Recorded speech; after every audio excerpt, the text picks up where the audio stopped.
Chapitre 7. Réciprocité. Les lèvres de Petunia Evans-Verse tremblaient et ses yeux larmoyaient pendant que Harry étreignait son buste sur le quai numéro 9 de la gare de King's Cross. « Tu es sûr que tu ne veux pas que je vienne avec toi, Harry ?» Harry leva les yeux vers elle.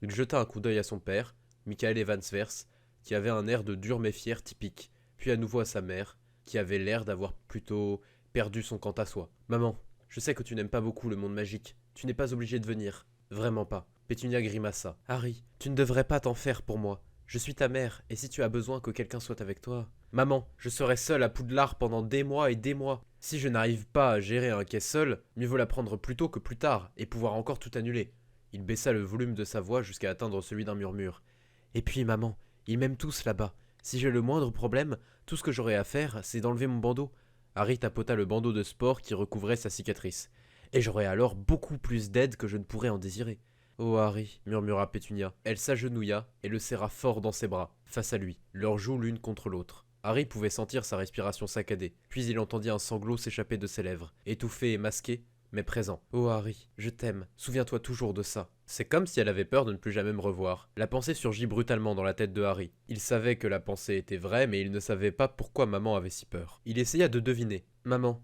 tu sais que je ne vais pas devenir comme ta sœur juste parce que j'apprends la magie. Je ferai toute la magie que tu voudras. Enfin, si j'en suis capable. Et si tu veux que je n'utilise aucune magie dans la maison, je le ferai aussi. Je te promets que je ne laisserai jamais la magie nous séparer. » Un câlin écrasant lui coupa le souffle. « Tu as bon cœur, » lui murmura sa mère à l'oreille. « Très bon cœur, mon fils. » Et alors, Harry s'étrangla un peu lui aussi. Sa mère le relâcha et se leva. Elle sortit un mouchoir de sa poche et, d'une main tremblante, tamponna ses yeux et son maquillage qui coulait. Aucune question ne fut posée sur la possibilité que son père puisse l'accompagner du côté magique de la gare de King's Cross. Papa avait du mal à ne serait-ce que regarder la malle de Harry. La magie courait de famille en famille, et Michael Evans-Verse ne pouvait même pas marcher.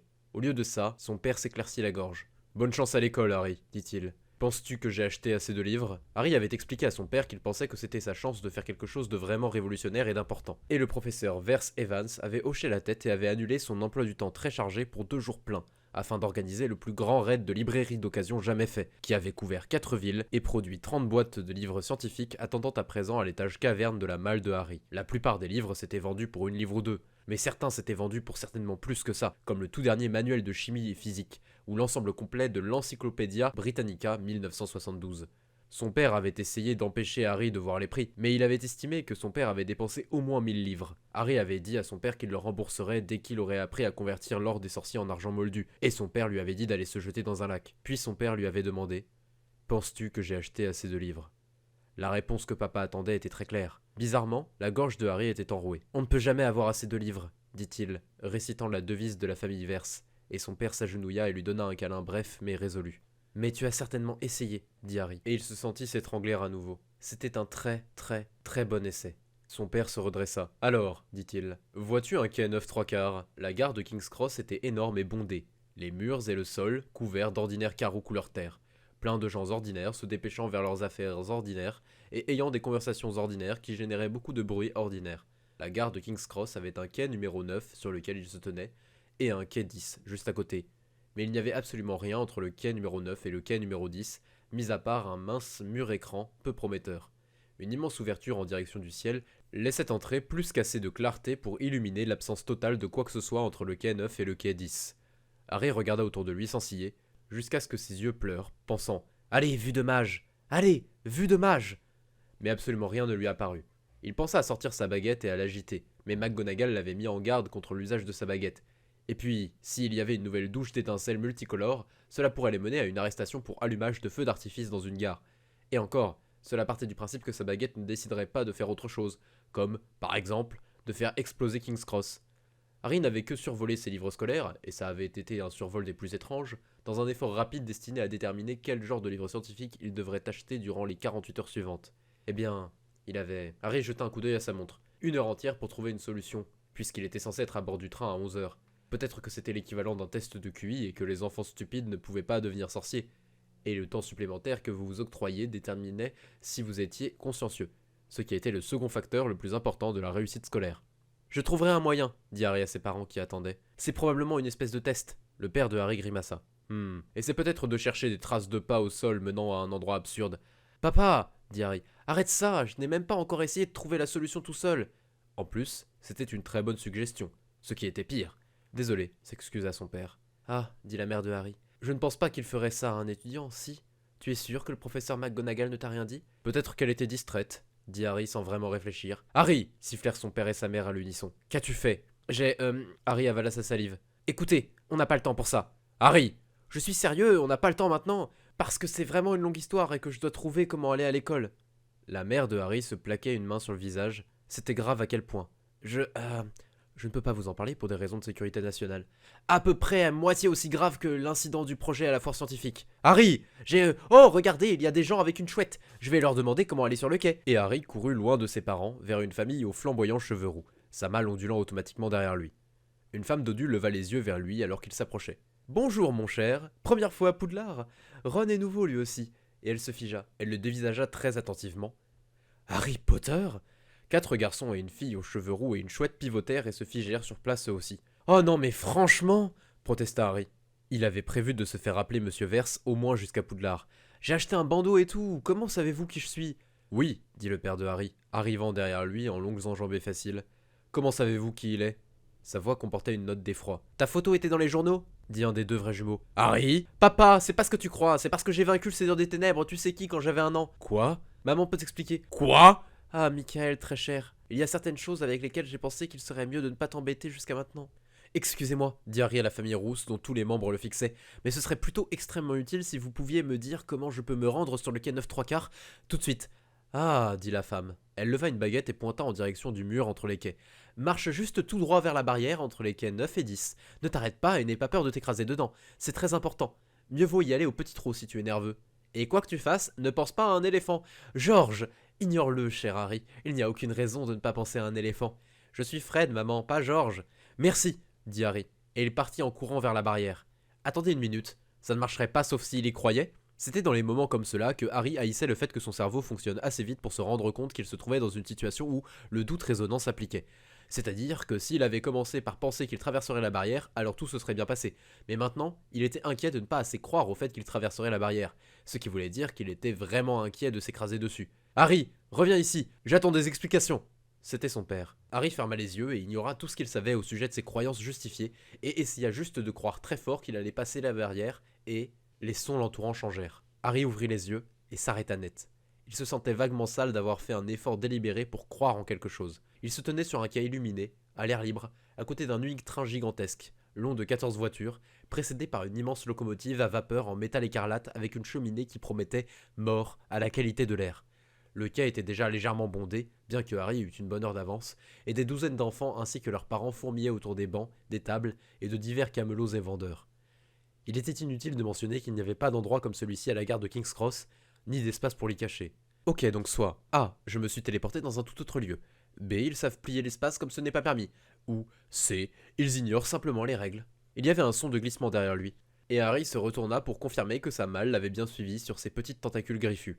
Apparemment, pour des raisons magiques, son bagage était capable de croire avec assez de force pour passer à travers la barrière. C'était à vrai dire assez troublant, si on y réfléchissait. Un moment plus tard, le garçon roux qui semblait être le plus jeune traversa l'arcade d'acier. Arcade d'acier? En courant, tirant sa malle derrière lui avec une laisse et s'écrasant presque sur Harry. Harry se sentit stupide de n'avoir pas bougé et commença à s'écarter rapidement de la zone d'atterrissage, et le garçon roux le suivit, en tirant avec force sur la laisse de sa malle pour rester à sa hauteur. Un moment plus tard, une chouette blanche volta à travers l'arcade et vint se poser sur l'épaule du garçon. « Cor, dit le garçon roux, es-tu vraiment Harry Potter ?»« Pas ça encore. Je n'ai aucune méthode logique me permettant d'en être certain. Mes parents m'ont éduqué de façon à ce que je croie être Harry Potter, et beaucoup de gens ici m'ont dit que je ressemblais à mes parents. Je veux dire mes autres parents, mais... » Harry fronça les sourcils, se rendant compte que... Pour tout ce que j'en sais, il pourrait tout à fait y avoir des sorts permettant de polymorpher un enfant en une autre apparence spécifique. Quoi, mon gars? Pas parti pour serre d'aigle, on dirait. Oui, je suis Harry Potter. Je suis Ron Weasley, dit le grand gamin aux taches de rousseur et au grand nez, et il exhiba une main tendue que Harry serra poliment tandis qu'il marchait. La chouette donna à Harry un ululement étrangement mesuré et courtois, à vrai dire plutôt une sorte de « eh », ce qui surprit Harry.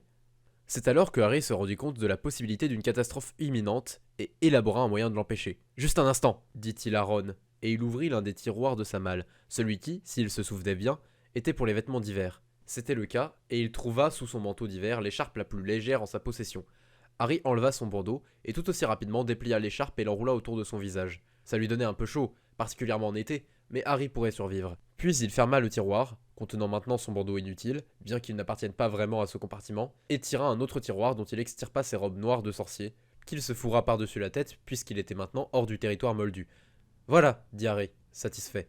Le ton ne fut que légèrement étouffé par l'écharpe sur son visage. Il se tourna vers Ron. De quoi j'ai l'air? Stupide, je sais, mais peut-on m'identifier comme étant Harry Potter? Dit Ron. Il ferma sa bouche qui avait été grande ouverte. Pas vraiment, Harry. Très bien, dit Harry. Cependant, et afin de ne pas déjouer le but de cet exercice, tu t'adresseras dorénavant à moi par... Verse risquait de ne plus fonctionner. Monsieur Spoo. D'accord, Harry, dit Ron avec incertitude. La force n'est pas très puissante chez celui-ci. Appelle-moi Monsieur Spoo. D'accord, Monsieur Spoo. Ron s'interrompit. Je ne peux pas faire ça, ça me fait me sentir stupide. C'est pas qu'une sensation. D'accord, toi choisis un nom. Monsieur Canon, dit Ron immédiatement. Comme les canons de Chudley. Ah. Harry avait une affreuse appréhension lui disant qu'il allait horriblement regretter d'avoir posé cette question. Qui ou que sont les canons de Chudley? Qui sont les canons de Chudley?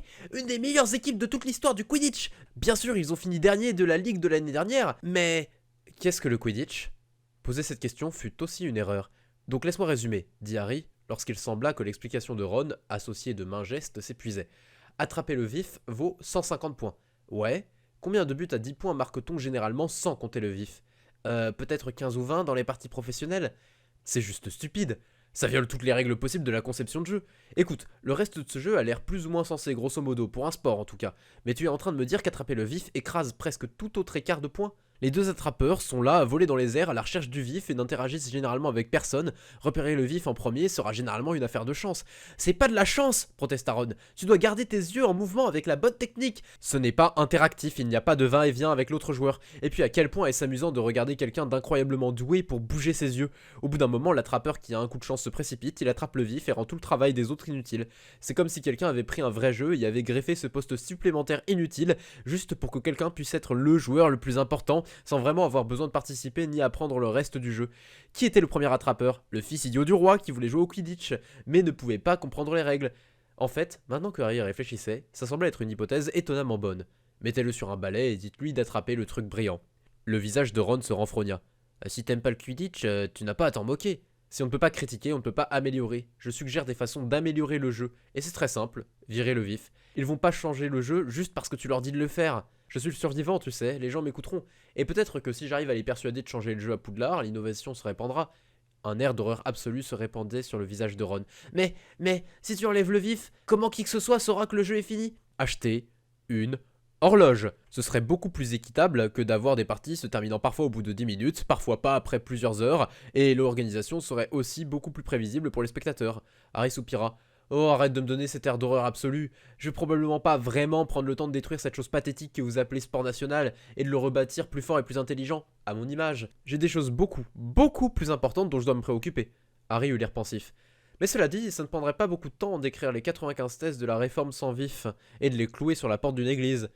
Potter, traîna la voix d'un jeune garçon. Qu'est-ce que tu as sur le visage? Qu'est-ce qui se tient à côté de toi? L'air horrifié de Ron fut remplacé par de la haine absolue. Toi! Harry tourna la tête. Et c'était bien Draco Malfoy qui avait peut-être été forcé de revêtir les robes supplémentaires de l'école, mais se rattrapait avec une malle à l'air au moins aussi magique et bien plus élégante que celle de Harry, décorée d'argent et d'émeraude, et portant ce que Harry devina être les armoiries de la famille Malfoy. Un magnifique serpent à crocs surmontant des baguettes d'ivoire. Draco, dit Harry. Ou Malfoy si tu préfères, même si je trouve que ça fait un peu penser à Lucius. Je suis content de voir que tu vas si bien après notre dernière rencontre. Voici Ron Weasley. J'essaie de rester incognito, alors appelle-moi, Harry regardait ses robes. Monsieur Black. Harry, siffla Ron. Tu ne peux pas utiliser ce nom. Harry cligna des yeux. Eh pourquoi pas, ça sonnait joliment sombre, comme un homme mystérieux international. Je dirais que c'est un excellent nom, dit Draco. Mais la noble et ancienne maison des Black pourrait trouver à y redire. Que penses-tu de Monsieur Argent? Éloigne-toi de... Monsieur Or, dit Ron froidement, et il s'avança d'un pas. Il n'a pas besoin de parler aux gens comme toi. Harry leva une main apaisante. Je me ferai appeler Monsieur Bronze, merci pour ce schéma d'appellation. Et Ron... Harry lutta pour trouver une façon agréable de le dire. Je suis heureux que tu sois si enthousiaste à l'idée de me protéger, mais ça ne me dérange pas particulièrement de discuter avec Draco. Ce fut apparemment un coup fatal pour Ron qui se tourna vers Harry avec des yeux à présent enflammés par l'outrage. Quoi? Sais-tu qui il est? Oui, Ron, dit Harry. Tu te souviens peut-être que je l'ai appelé Draco sans qu'il ait besoin de se présenter.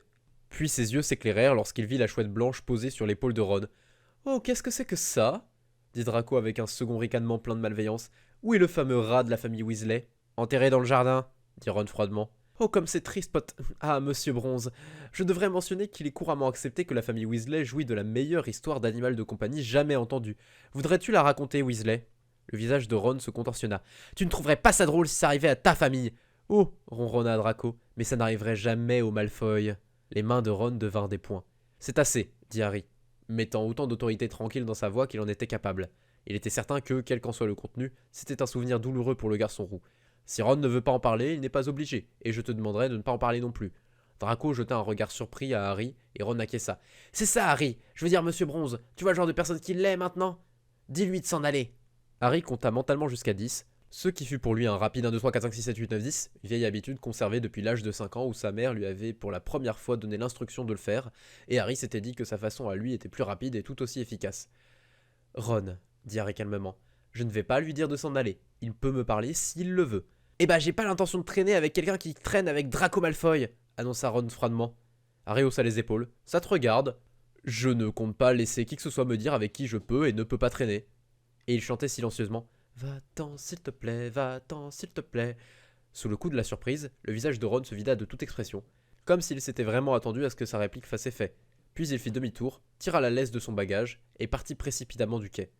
Si tu ne l'aimais pas, dit Draco avec curiosité, pourquoi n'es-tu pas simplement parti? Sa mère m'a aidé à comprendre comment aller sur ce quai depuis la gare de King's Cross, donc c'était un peu difficile de lui dire d'aller se faire voir. Et puis, ce n'est pas que je le déteste, dit Harry. C'est juste que je... Harry chercha ses mots. Ne voit aucune raison justifiant son existence? Proposa Draco. À peu près. Quoi qu'il en soit, Potter, si tu as vraiment été éduqué par des moldus... Draco s'interrompit, comme s'il attendait une dénégation, mais Harry ne dit rien. Alors tu ne te rends peut-être pas compte de ce que c'est d'être connu. Les gens vont vouloir te prendre tout ton temps. Tu dois apprendre à dire non. Harry acquiesça et prit un air pensif. Ça a l'air d'être un bon conseil. Si tu décides d'être gentil avec eux, ça veut juste dire que tu finiras par passer le plus clair de ton temps avec les plus insistants. Décide de ceux avec qui tu veux passer du temps, et dis à tous les autres de s'en aller. Les gens vont te juger en fonction de ceux avec qui ils te voient traîner, et tu ne veux pas être vu avec des gens comme Ron Weasley. Harry acquiesça de nouveau. Si ça ne te dérange pas que je te le demande, comment m'as-tu reconnu? Monsieur Bronze, lâcha Draco. Je t'ai rencontré, souviens-toi. Je t'ai même très bien rencontré. J'ai vu quelqu'un se promenant avec une écharpe enroulée autour de sa tête et à l'air complètement ridicule. Alors j'ai fait une folle supposition. Harry inclina la tête, acceptant le compliment. Je suis profondément désolé à ce propos, dit Harry. Je veux dire, notre première rencontre. Je ne voulais pas t'embarrasser devant Lucius. Draco rejeta l'excuse d'un mouvement de la main tout en regardant Harry d'une étrange façon. J'aurais juste aimé que Père soit arrivé pendant que tu me flattais moi, rit Draco. Mais merci d'avoir dit ce que tu as dit à Père. Sans ça, j'aurais eu beaucoup plus de mal à tout expliquer. Harry fit une révérence encore plus poussée. Merci à toi d'avoir fait la même chose en retour avec le professeur McGonagall. De rien, mais l'une des assistantes doit avoir fait jurer le secret absolu à l'un de ses amis, car Père dit qu'il y a d'étranges rumeurs qui circulent, comme quoi toi et moi nous nous serions battus ou quelque chose comme ça. Aïe, dit Harry en grimaçant. Je suis vraiment désolé. Non, on a l'habitude. Merlin sait qu'il y a déjà d'étranges rumeurs au sujet de la famille Malfoy. Harry hocha la tête. Heureux d'entendre que tu es hors du pétrin. Draco sourit. Père a un sens de l'humour assez raffiné, mais il comprend ce que c'est que d'avoir des amis. Il le comprend très bien. En fait, il m'a fait répéter ceci chaque soir avant d'aller au lit pendant tout le mois entier. Je me ferai des amis à Poudlard. Lorsque je lui ai tout expliqué et qu'il a vu que c'était ce que j'avais essayé de faire, il s'est non seulement excusé auprès de moi, mais il m'a offert une glace. La mâchoire de Harry se décrocha. Tu as réussi à transformer ça en glace? Draco acquiesça, et il avait l'air aussi fier de lui que cet exploit le méritait. Eh bien, Père savait ce que je faisais, bien sûr, mais c'est lui qui m'avait appris comment le faire, et si je souris comme il faut pendant que je le fais, ça devient une blague père-fils, et alors il doit m'acheter une glace, ou sinon je lui donne un regard triste, comme si je pensais l'avoir déçu. Harry observa Draco d'un air calculateur, sentant qu'il était en présence d'un autre maître. Tu as reçu d'autres leçons sur la façon de manipuler les gens? Depuis aussi longtemps que je me souvienne, dit Draco fièrement. Père m'a payé des précepteurs. Waouh, dit Harry. Avoir lu Influence et manipulation de Robert Cialdini n'était probablement pas à la hauteur, comparé à ça, même si c'était quand même un sacré livre. Ton père est presque aussi génial que mon père. Les sourcils de Draco s'élevèrent noblement. Oh, et qu'est-ce que ton père fait? Il m'achète des livres. Draco considéra l'affirmation. Ça n'a pas l'air très impressionnant. Il faut y être pour comprendre. En tout cas, je suis content d'entendre ça. Vu la façon dont Lucius te regardait, j'ai cru qu'il allait te crucifier. Mon père m'aime vraiment, dit Draco avec fermeté. Il ne ferait certainement pas une chose pareille. Dit Harry. Il se souvint de la figure parfaite en robe noire et aux cheveux blancs qui était entrée chez Madame Malkin, maniant sa magnifique canne à poignée d'argent. C'était juste tellement difficile de visualiser ce tueur parfait sous les traits d'un papa gâteau. Ne le prends pas mal, mais comment sais-tu ça? Hein? Il était clair que ce n'était pas une question que Draco se posait très souvent. Je pose la question fondamentale de la rationalité. Pourquoi crois-tu ce que tu crois? Que penses-tu savoir et comment penses-tu que tu le sais? Qu'as-tu vu qui te fasse penser que Lucius ne te sacrifierait pas comme il sacrifierait toute autre pièce de son jeu? Draco jeta un nouveau regard à Harry. Que sais-tu au juste de père? Siège au Magen Mago, siège au conseil des gouverneurs de Poudlard, incroyablement riche, à l'attention du ministre Fudge, à la confiance du ministre Fudge, a probablement des photos hautement embarrassantes du ministre Fudge, plus grand de tous les puristes du sang depuis que le Seigneur des Ténèbres est parti, ancien membre du cercle intérieur des Mange-Morts, reconnu comme porteur de la marque des Ténèbres, mais s'en est sorti en disant qu'il était sous un sort d'Imperium, ce qui était ridiculement peu vraisemblable, et à peu près tout le monde le savait, méchant, avec un M capital, et tueur-né. Je crois que c'est tout. Les yeux de Draco devinrent si étroits qu'on aurait dit des fentes. Je vois que McGonagall t'a tout dit. Non, elle a refusé de me dire quoi que ce soit au sujet de Lucius, à part que je devais me tenir à l'écart de sa personne. Donc, durant l'incident au magasin des potions, pendant que le professeur McGonagall était occupé à discuter avec le propriétaire et à essayer de tout garder sous contrôle, j'ai attrapé l'un des clients et je l'ai interrogé, lui, au sujet de Lucius. Les yeux de Draco s'agrandirent à nouveau. Tu as vraiment fait ça? Harry jeta un regard perplexe à Draco. Si j'ai menti la première fois, je ne vais pas te dire la vérité juste parce que tu me poses encore la question. Il y eut une pause, tandis que Draco absorbait cette information. Tu vas tellement aller à Serpentard. Je vais tellement aller à Serre d'Aigle. Merci bien. Je veux le pouvoir juste pour avoir les livres. Draco gloussa. Ouais, bien sûr. Enfin bref. Pour répondre à ta question, Draco prit une profonde inspiration et son visage devint sérieux. Père a manqué un vote du Magen Mago pour moi. J'étais sur un balai et je suis tombé, et je me suis brisé de nombreuses côtes. Ça faisait vraiment mal. Je n'avais jamais eu aussi mal et je pensais que j'allais mourir. Alors Père a raté ce vote très important parce qu'il était là à côté de mon lit à Sainte-Mangouste, me tenant la main et me promettant que tout irait bien. Harry regarda ailleurs, mal à l'aise, puis, avec effort, se força à regarder à nouveau Draco. Pourquoi me dis-tu ça? Ça semble assez intime. Draco regarda Harry avec un grand sérieux. L'un de mes précepteurs m'a un jour dit que les gens forment des amitiés fortes en connaissant des choses intimes l'un sur l'autre, et la raison pour laquelle la plupart des gens n'ont pas d'amis proches est qu'ils sont trop gênés pour partager quoi que ce soit de vraiment intime.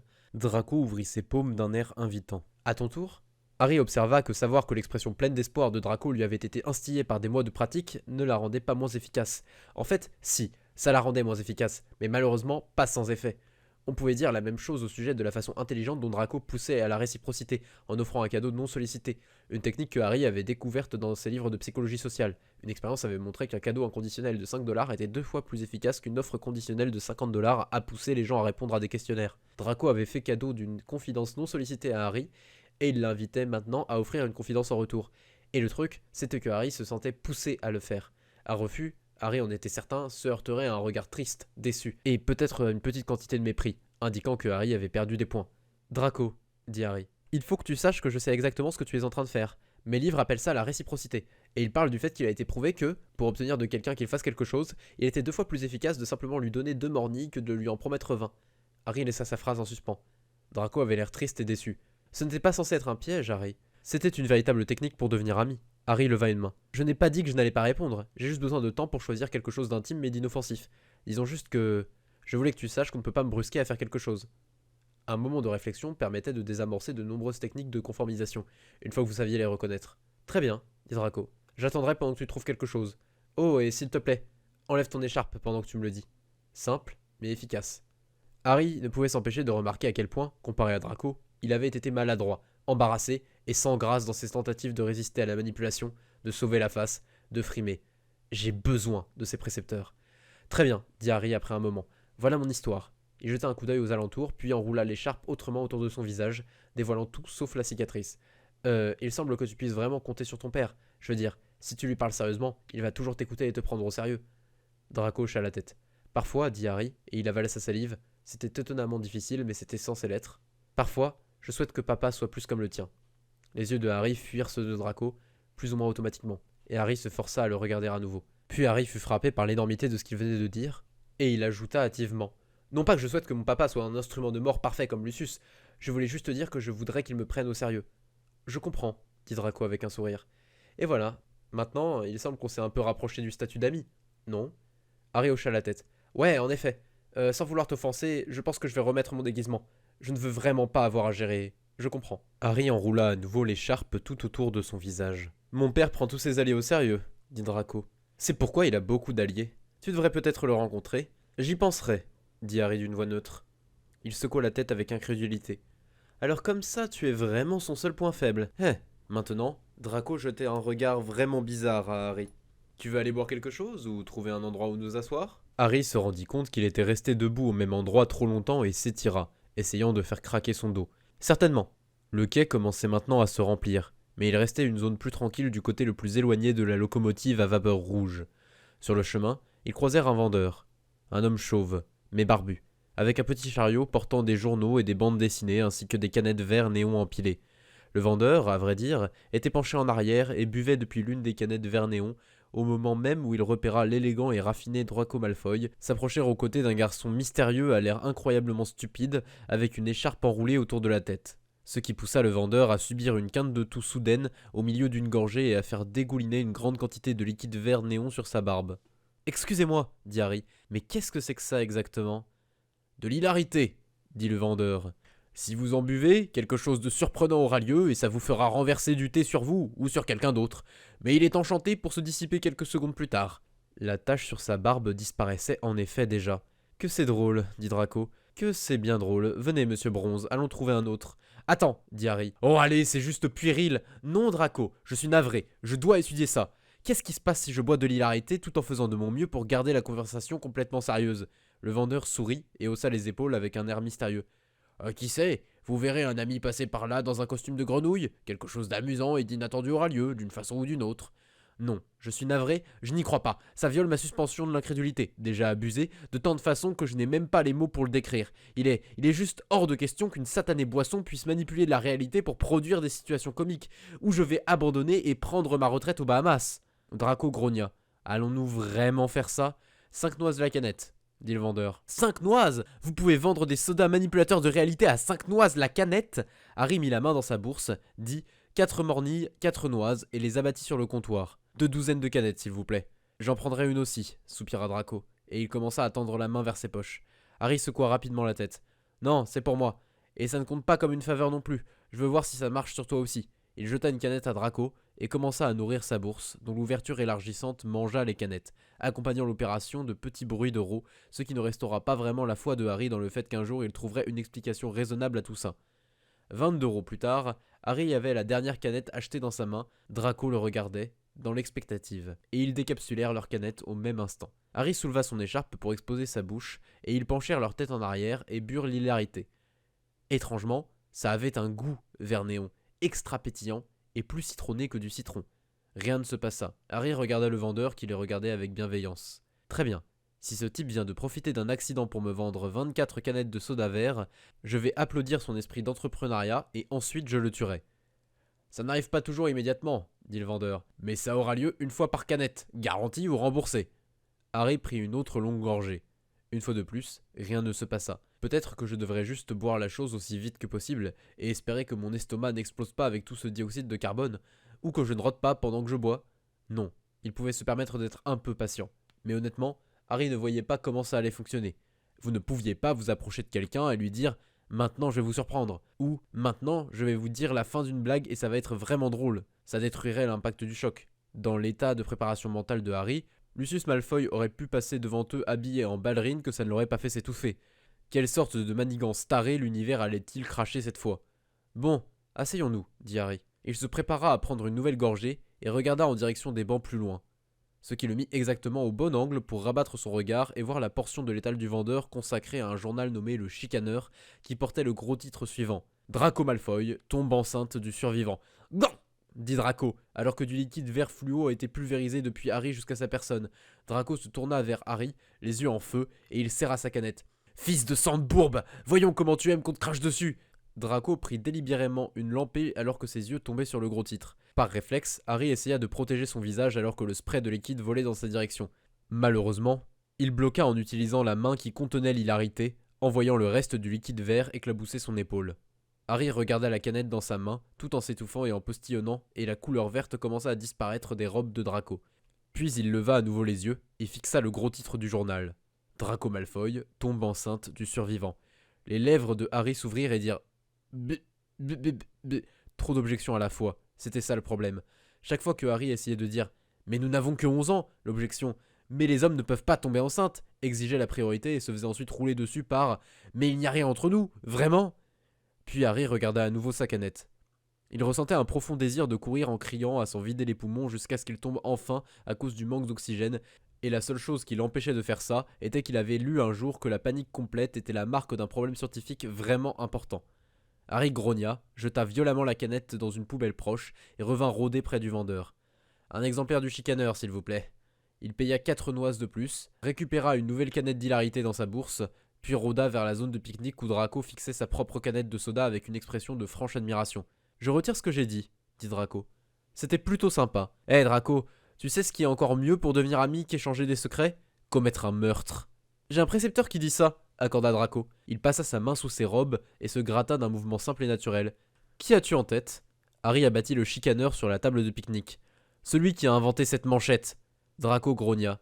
Pas un homme, une fille de 10 ans, si tu peux y croire. Elle est devenue folle après que sa mère meure, et son père, qui possède le journal, est convaincu que c'est une voyante. Donc quand il ne sait pas, il demande à Luna Lovegood et croit tout ce qu'elle dit. Sans vraiment y penser, Harry décapsula une nouvelle canette d'hilarité et se prépara à boire. Tu veux rire? C'est encore pire que le journalisme moldu, ce qui semble physiquement impossible. Draco grogna à nouveau. Elle a une espèce d'obsession perverse au sujet des Malfoy en plus. Et son père nous est politiquement opposé, donc il imprime tout ce qu'elle dit à notre sujet. Dès que je serai assez vieux, je vais la violer. Le liquide vert gicla hors des narines de Harry, imprégnant l'écharpe qui couvrait toujours cette zone. L'hilarité et les poumons n'étaient pas faits pour interagir. Et Harry passa les quelques secondes suivantes à tousser frénétiquement. Draco regarda durement Harry. Quelque chose ne va pas? C'est à ce moment que Harry réalisa soudainement que A. Les sons venant du reste du quai s'étaient transformés en un bruit continu et flou à peu près au moment où Draco s'était gratté sous ses robes, et que B. Lorsqu'il avait précédemment parlé du meurtre comme méthode permettant de créer des liens, il y avait eu exactement une personne dans la conversation qui avait cru qu'ils blaguaient tous les deux. C'est ça, parce qu'il avait l'air d'un enfant si normal, et il est un enfant normal, il est exactement ce que vous pourriez attendre d'un enfant mâle de base s'il avait été élevé par le serviteur le plus effrayant du Seigneur des Ténèbres, et ou son papa gâteau. Oh, c'est juste, tout ça Harry. Oh Dieu, comment allait-il sortir la conversation de ce cul-de-sac? Que j'étais surpris par la façon dont tu étais prêt à discuter si ouvertement, tu n'avais pas l'air d'avoir peur d'être pris. Draco renifla. Tu plaisantes? La parole de Luna Lovegood contre la mienne? Bon sang de bonsoir. J'imagine qu'il n'y a pas de détecteur de mensonges magique? Ou de test ADN. Pas encore. Draco regarda aux alentours. Ses yeux se rétrécirent. C'est vrai, tu ne sais rien. Écoute, je vais t'expliquer certaines choses. Je veux dire la façon dont les choses fonctionnent vraiment. Comme si tu étais à Serpentard et que tu me posais cette même question. Mais tu dois me promettre de ne rien en dire à personne. Je peux parler de ce sujet, mais pas dire que c'est toi qui m'en as parlé, c'est ça? C'est-à-dire que si un autre Serpentard me pose la même question un jour ou l'autre... Draco marqua une pause. Répète ça. Harry obtempéra. D'accord, ça n'a pas l'air d'être une ruse. Alors j'accepte. Garde seulement à l'esprit que je peux tout nier. Jure. Je le jure, dit Harry. La cour utilise le Veritaserum, mais c'est vraiment une blague. Tu peux juste t'oublier avant de témoigner, puis dire que l'autre a reçu un sortilège de mémoire et a un faux souvenir. Si tu as une pancine, et on en a une, tu peux même récupérer le souvenir plus tard. Généralement, la cour favorise la théorie de l'oubliette plutôt que celle d'un sort de mémoire plus complexe. Mais la cour a un grand pouvoir discrétionnaire, et si je suis lié à une histoire qui affecte l'honneur d'une maison noble, alors ça remonte jusqu'au Majeu de Magot, où père contrôle les votes. Après que j'ai été reconnu non coupable, la famille Lovegood devra payer des réparations pour avoir terni mon honneur, et comme ils sauraient depuis le départ que ça se passerait comme ça, ils garderaient leur bouche cousue. Un frisson glacé montait en Harry. Un frisson accompagné d'instructions qui lui disaient de garder un visage et une voix normaux. Note à moi-même. Renverser le gouvernement de l'Angleterre magique à la première occasion. Harry toussa à nouveau pour s'éclaircir la gorge. Draco, s'il te plaît, s'il te plaît, s'il te plaît, ne le prends pas mal, je n'ai qu'une parole. Mais comme tu l'as dit, je pourrais être à Serpentard et je veux vraiment te poser cette question par pure curiosité. Que se passerait-il, théoriquement parlant, si je témoignais t'avoir entendu planifier ça? Alors, si j'étais n'importe quelle personne, sauf un Malfoy, je serais dans le pétrin, répondit Draco avec suffisance. Mais puisque je suis un Malfoy, père a les votes, et après ça, il t'écraserait. Eh bien, pas facilement, je suppose, puisque tu es le survivant. Mais père est plutôt doué pour ces choses-là. Draco fronça les sourcils. Au fait, tu étais prêt à discuter de son meurtre, alors pourquoi n'étais-tu pas inquiet de me voir témoigner le jour où on la retrouverait morte? Je ne suis pas aussi connu que toi, mais si tu fais quelque chose de mal, tes supporters seront beaucoup moins susceptibles de rester de ton côté. Et un meurtre avec un corps et tout, c'est beaucoup plus sérieux qu'un viol. Lorsque la conversation ne peut avancer ni reculer, fais-la partir de ce côté. C'est un truc de moldu. Dans l'Angleterre moldue, il y a une sacrée différence politique entre esquiver une condamnation pour meurtre et esquiver une condamnation pour viol d'une petite fille.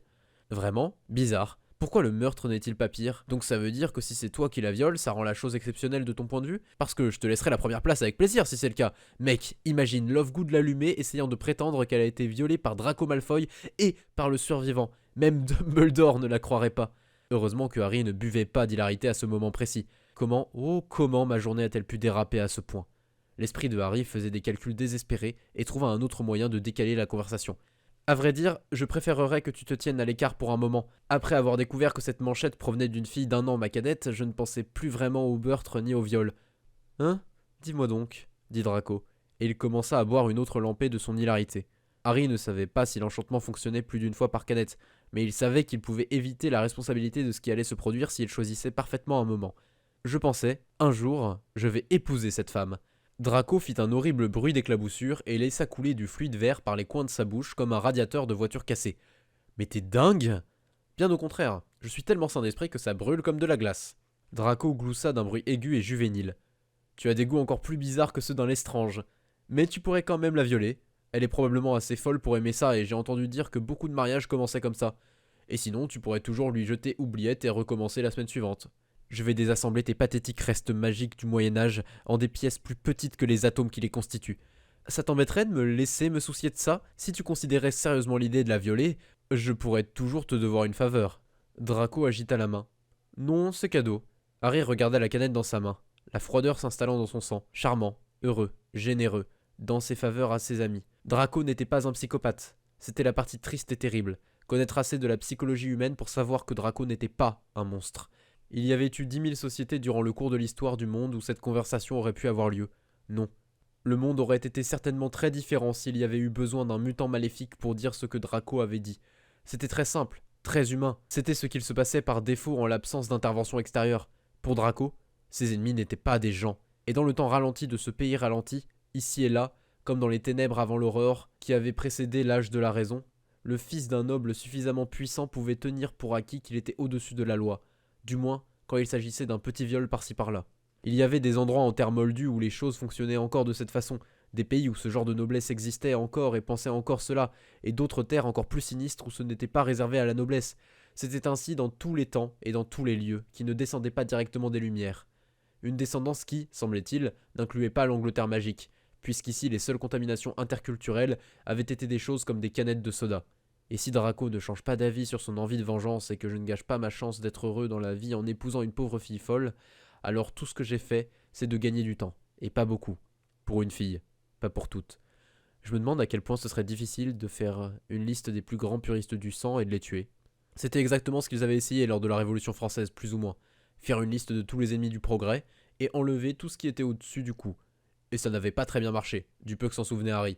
Peut-être qu'il avait besoin de dépoussiérer quelques-uns des livres d'histoire que son père lui avait achetés, et de voir si ceux qui avaient mal tourné lors de la Révolution française étaient faciles à corriger. Harry fixa le ciel, ainsi que la pâle forme de la lune, visible ce matin à travers l'air sans nuages. Le monde est cassé et imparfait, et fou, et cruel, et sanglant, et noir. C'est une nouvelle? Tu l'avais de toute façon toujours su. Tu as l'air bien sérieux, dit Draco. Laisse-moi deviner, tes parents moldus t'ont dit que ce genre de choses est mal? Harry hocha la tête, ne faisant pas vraiment confiance à sa voix. Eh bien, comme dit Père, il y a peut-être 4 maisons, mais à la fin tout le monde appartient soit à Serpentard, soit à Poufsouffle. Et franchement, tu n'es pas du genre Poufsouffle. Si tu décides de t'allier secrètement au Malfoy, notre pouvoir et notre réputation te permettraient des choses que même moi je ne peux pas faire. Tu veux essayer pendant quelque temps? Voir comment c'est? Ne voilà-t-il pas un intelligent petit serpent? 11 ans et déjà à amadouer ta proie hors de sa cachette. Est-il trop tard pour te sauver, Draco? Harry réfléchit, étudia et choisit son arme. Draco, pourrais-tu m'expliquer toute cette histoire de pureté du sang? C'est assez nouveau pour moi. Un grand sourire s'étira sur le visage de Draco. Tu devrais vraiment rencontrer Père et lui demander, c'est notre chef. Donne-moi juste le discours de l'ascenseur, la version qui tient en 30 secondes, je veux dire. D'accord, dit Draco. Il prit une profonde inspiration, et sa voix devint légèrement plus grave, et prit une cadence. Nos pouvoirs ont faibli génération après génération alors que la souillure sang de Bourbe grandit, là où Salazar et Godric et Rowena et Helga ont un jour érigé Poudlard grâce à leur pouvoir, créant le médaillon et l'épée et le diadème et la coupe et le choixpeau. Aucun sorcier moderne n'a jamais tenté de faire mieux. Nous disparaissons, nous nous transformons en moldus en nous croisant avec leur engeance et en laissant nos craquemolles vivre. Si la souillure n'est pas arrêtée, bientôt nos baguettes se briseront et notre art cessera. La lignée de Merlin s'achèvera et le sang d'Atlantis échouera. Nos enfants devront gratter la terre pour survivre comme de simples moldus, et la ténèbre recouvrira le monde entier pour toujours. Draco prit une autre lampée de sa canette, l'air satisfait. Ça semblait être l'argument final en ce qui le concernait. Persuasif, dit Harry, utilisant le mot de façon descriptive plutôt que normative. Classique modèle. La chute après la grâce, le besoin de protéger ce qui restait de la pureté contre la contamination, le passé en courbe ascendante et le futur en courbe uniquement descendante, et le modèle avait aussi un contre. Je dois cependant te corriger sur un fait. Ton information au sujet des Moldus est un peu obsolète. Nous ne grattons plus vraiment la Terre. La tête de Draco fit un mouvement sec vers Harry. Quoi? Qu'est-ce que tu veux dire, nous? Nous, les scientifiques. La lignée de Francis Bacon. Et le sang des Lumières. Les Moldus ne sont pas restés assis à pleurer parce qu'ils n'avaient pas de baguette. Nous avons nos propres pouvoirs maintenant. Avec ou sans magie. Si tous vos pouvoirs échouent, alors nous aurons perdu quelque chose de très précieux, car votre magie est la seule chose qui nous donne un indice sur la façon dont l'univers doit vraiment fonctionner. Mais vous ne vous retrouverez pas à gratter la terre. Vos maisons seront toujours fraîches en été et chaudes en hiver. Il y aura toujours des docteurs et de la médecine. La science peut vous maintenir en vie si la magie échoue. Ce serait une tragédie et nous devrions tous vouloir l'empêcher. Mais ce ne serait pas littéralement la fin de toute la lumière du monde. Je dis ça comme ça. Draco avait reculé d'un bon mètre, et son visage était un mélange entre la peur et l'incrédulité. Par Merlin! Mais de quoi parles-tu, Potter? J'ai écouté ton histoire. Tu ne veux pas écouter la mienne? Maladroit, se semonça Harry. Mais Draco arrêta bien de reculer et sembla écouter. Bien, dit Harry. Je dis que tu n'as pas l'air d'avoir prêté attention à ce qui se passe dans le monde des Moldus. Probablement parce que tout le monde magique semblait considérer le reste de la Terre comme étant un bidonville méritant autant d'attention que le Financial Times n'en accordait à la misère quotidienne du Burundi. Bon, rapide vérification. Les sorciers sont-ils jamais allés sur la Lune? Tu sais, ce truc. Harry pointa du doigt en direction de l'énorme globe lointain. Quoi? Dit Draco. Il était assez clair que cette pensée ne s'était jamais présentée au garçon. Allez sur là. C'est juste un... Son doigt pointa en direction de la petite chose pâle dans le ciel. On ne peut pas transplaner à un endroit où on n'est jamais allé. Et comment qui que ce soit irait sur la Lune pour la première fois? Attends, dit Harry à Draco. Je voudrais te montrer un livre que j'ai apporté avec moi. Je crois me souvenir dans quelle boîte il se trouve. Harry se leva, s'agenouilla et sortit les escaliers qui menaient au niveau caverne de sa malle, puis descendit les escaliers à la cavalcade, souleva une boîte qui était posée sur une autre boîte, s'approcha périlleusement du moment où il traiterait ses livres avec irrespect, arracha le couvercle de la boîte et, avec rapidité mais précaution, extirpa une pile de livres. Harry avait hérité de la capacité quasi magique des Verses à se souvenir d'où tous ses livres se trouvaient, même après ne les avoir vus qu'une fois, ce qui était assez mystérieux étant donné l'absence de lien génétique. Et Harry courut en haut des escaliers et fourra la cage d'escalier dans la malle d'un coup de talon, puis, haletant, tourna les pages de son livre jusqu'à ce qu'il ait trouvé l'image qu'il voulait montrer à Draco, celle avec le terrain blanc, sec et couvert de cratères, et les gens en combinaison, et le globe blanc-bleu suspendu au-dessus d'eux. Cette image, l'image, si une seule image devait jamais survivre. Ça, dit Harry. Sa voix tremblait, parce qu'il ne pouvait contenir sa fierté. C'est à ça que la Terre ressemble depuis la Lune. Draco se pencha lentement. Il y avait une étrange expression sur son visage. Si c'est une vraie image, pourquoi ne bouge-t-elle pas? Bouger? Oh. Les Moldus peuvent faire des images qui bougent, mais ils ont besoin d'une plus grande boîte pour les montrer. Ils ne peuvent pas encore les faire tenir sur des pages de livres. Le doigt de Draco se posa sur une des combinaisons. Qu'est-ce que c'est? Sa voix commença à vaciller. Ce sont des humains. Ils portent des combinaisons qui recouvrent tout le corps afin de leur donner de l'air, car il n'y a pas d'air sur la Lune. C'est impossible, murmura Draco. Il y avait de la terreur dans ses yeux, ainsi qu'une confusion absolue. Aucun Moldu ne pourrait jamais faire ça. Comment? Harry reprit le livre, tourna les pages jusqu'à ce qu'il ait trouvé ce qu'il cherchait. C'est une fusée qui s'élève. Le feu la pousse toujours plus haut jusqu'à ce qu'elle arrive à la Lune. Tourna d'autres pages. C'est une fusée au sol. Cette petite poussière à côté est une personne. Draco s'étouffa. Aller sur la Lune coûte l'équivalent de probablement autour de 2000 millions de galions. Draco s'étrangla. Et ça a demandé les efforts de probablement plus de personnes que le nombre total d'habitants de l'Angleterre magique. Et lorsqu'ils arrivèrent, ils laissèrent une plaque disant « Nous venons en paix pour toute l'humanité ». Tu n'es pas encore prêt à entendre ces mots, Draco, mais j'espère que tu le seras un jour. Tu dis la vérité, dit lentement Draco. Tu ne fabriquerais pas un livre entier juste pour me raconter ça. Et puis, je peux l'entendre dans ta voix, mais... Comment? Sans baguette ni magie? C'est une longue histoire, Draco. La science ne fonctionne pas en agitant des baguettes et en chantonnant des sortilèges. Elle fonctionne en sachant comment l'univers fonctionne à un niveau si profond que l'on sait exactement comment faire à l'univers ce que l'on veut qu'il fasse. Si la magie consiste à jeter un impéro sur quelqu'un pour lui faire ce que l'on veut, alors la science consiste à les connaître si bien que l'on sait exactement quoi leur dire pour leur faire croire que c'était leur idée depuis le début.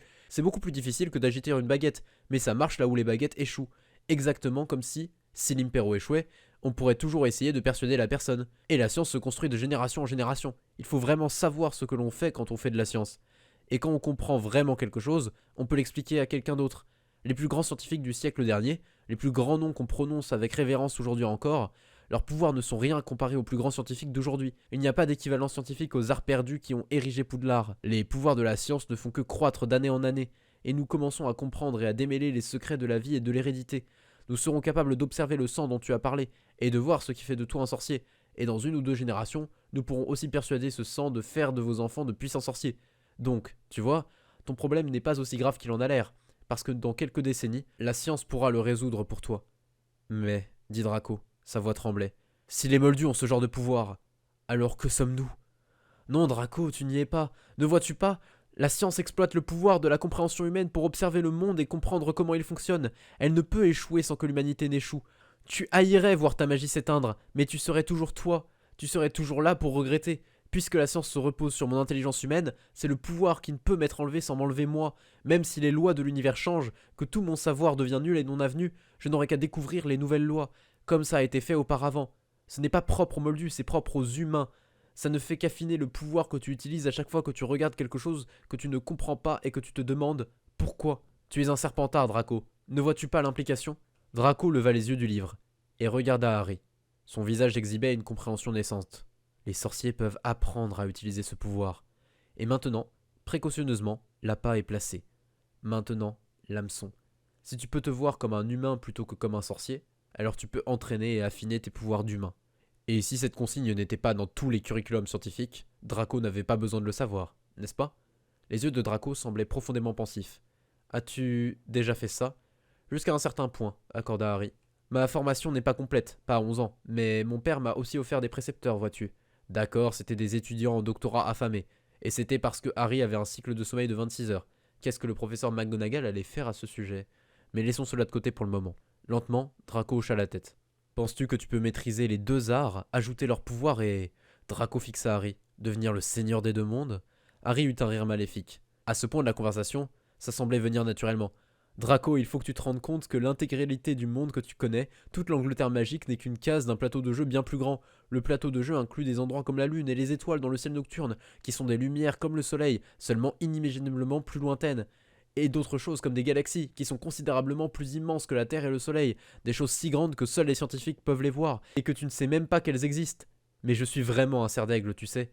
Pas un serpentard. Je ne veux pas diriger l'univers. Je pense juste qu'il pourrait être mieux organisé. Le visage de Draco témoignait d'une crainte révérentielle.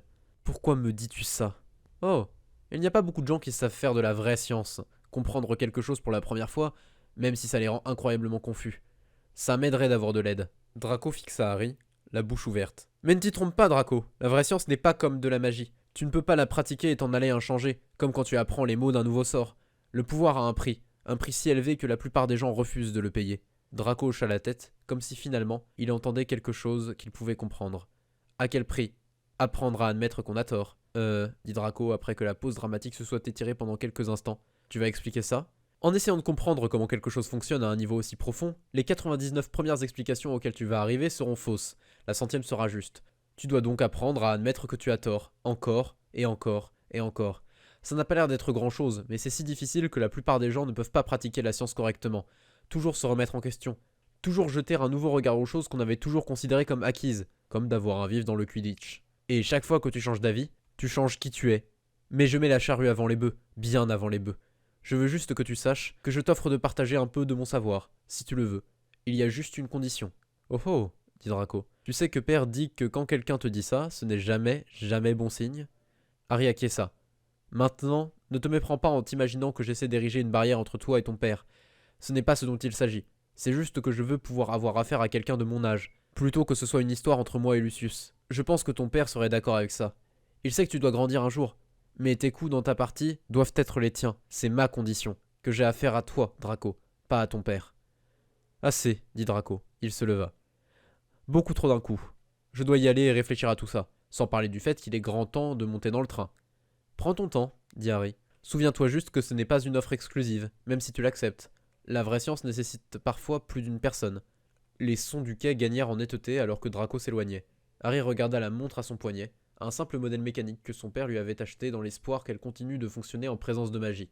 Elle tic-taquait toujours, et si c'était la bonne heure, alors il n'était pas encore tout à fait 11 heures. Il aurait probablement dû monter dans le train et commencer à chercher c'était quoi son nom déjà, mais il sembla utile de prendre quelques minutes avant cela, afin de faire quelques exercices de respiration et de voir si son sang se réchauffait. Mais lorsque Harry releva les yeux de sa montre, il vit 2 silhouettes à l'air totalement ridicule approcher, leurs visages masqués par des écharpes d'hiver. Bonjour, monsieur Bronze, dit l'une des figures masquées. Pourrions-nous vous convaincre de vous joindre à l'ordre du chaos? Après coup. Peu de temps après ça, une fois l'agitation de la journée tassée, Draco se pencha au-dessus d'un bureau, la plume à la main. Il avait une chambre privée dans les donjons de Serpentard, avec son propre bureau et son propre feu. Malheureusement, même lui ne méritait pas une connexion au réseau de cheminée. Mais au moins Serpentard ne croyait pas à cette ineptie complète qui consistait à faire dormir tout le monde dans des dortoirs. Il n'y avait pas beaucoup de chambres privées. Vous deviez être parmi les meilleurs des meilleurs de la meilleure des maisons. Et au moins cela pouvait être considéré comme évident avec la maison Malfoy. Cher père, écrit Draco, et il s'arrêta. De l'encre coula lentement de sa plume, tachant le parchemin non loin des mots. Draco n'était pas stupide. Il était jeune, mais ses précepteurs lui avaient appris à reconnaître certaines choses par simple reconnaissance des formes. Draco savait que Potter se sentait probablement beaucoup plus proche de la faction de Dumbledore qu'il ne le laissait entendre, bien que Draco pensait tout de même que Potter pouvait être tenté. Mais il était clair comme du cristal que Potter essayait de tenter Draco tout autant que Draco essayait de le tenter. Et il était tout aussi clair que Potter était brillant, et bien plus que légèrement fou, et jouait un grand jeu qu'il ne comprenait pas lui-même, improvisant à toute vitesse avec la subtilité d'un undu déchaîné. Mais Potter était parvenu à choisir une tactique que Draco ne pouvait tout simplement pas refuser. Il avait offert à Draco une partie de son propre pouvoir, pariant sur le fait que Draco ne pourrait pas l'utiliser sans devenir comme lui. Son père lui avait dit que c'était une technique très avancée, et avait prévenu Draco qu'elle échouait souvent. Draco savait qu'il n'avait pas tout compris de ce qui s'était passé, mais Potter lui avait offert une chance de jouer, et cette chance était maintenant sienne.